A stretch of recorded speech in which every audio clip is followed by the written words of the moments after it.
Hi everyone, I'm Elvie from Meadowlark Log Homes and my channel Amish Meadows. I'm here at what we call the pad, the building, the structure where we build the log homes, pre-assemble them. I came here at lunchtime so it's a little quieter for me to talk and to see what's going on here.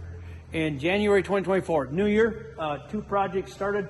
I'm going right back inside real fast to show you the floor plans of these 2 projects they're building here. First, here is a timber frame. This is a 31 by 31.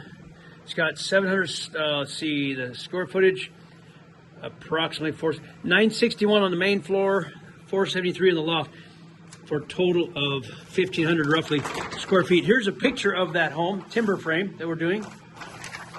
So we'll go back out and see that. Here's the plan, elevations, and here's the other house for my brother-in-law and sister-in-law, Dorothy and Josiah. So here is it's like a chalet type of our home. So it's 32 by 44.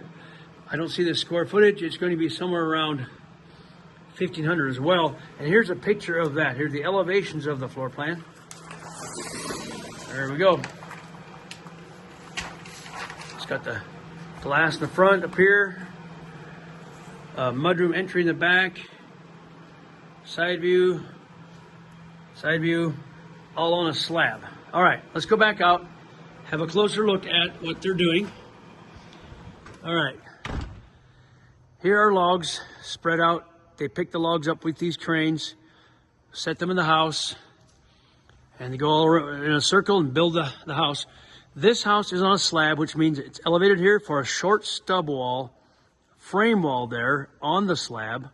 So you can run the wiring in that because you can't run the wiring in the side of the slab, the concrete slab. So that's why this is elevated off of the construction floor. So 32 by 44. So all the logs are brought in one at a time, notched with these chainsaws, carved in place. And there we have it, the first 4 rows of this.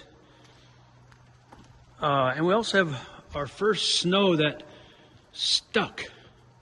We had a green Christmas and a green New Year, or brown, but not snow. And this is just into the new year, just starting off. And they built the bottom floor last week, and I failed to get video of this house. It's a timber frame. That means post and beam. There's no log walls, just log beams, log trusses, log purlins. This is the upstairs, the loft part of it. Big truss out front being built. So this is a custom, like a post and beam, as the name implies. You put frame walls in between the posts and the beams. So yeah, when I come out here with my phone, it's sometimes so loud with the chainsaws. I have to try to get video with the guys at lunch. I'll try to get some video of it, of them working, but so they're notching these things with the saws. They're very good at their chainsaws. So that's what's happening right now. Getting the year off to a rolling start here. Chalet log house and timber frame. And I'll try to get some more video if I get a chance.